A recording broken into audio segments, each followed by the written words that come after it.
ready to send money across borders with ease. Let's dive into a quick guide on how to send money using Remitly. First, open the Remitly app or head to remitly.com. And if you haven't already, create an account or login. Next, select the country you're sending money to. Remitly supports dozens of countries, so find your recipient's location from the list.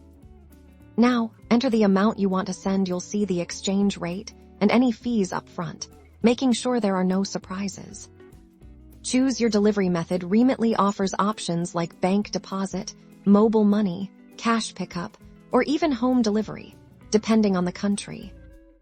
Add your recipient's details. This usually includes their full name, address, and banking information. If you're sending directly to a bank account, double-check everything for accuracy.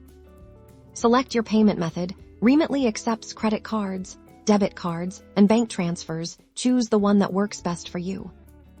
Review all the details one last time to ensure everything is correct. This is your chance to catch any errors before you finalize the transfer.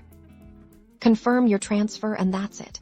Remitly will process your transaction, and you and your recipient will receive updates on its progress. Sending money internationally has never been easier.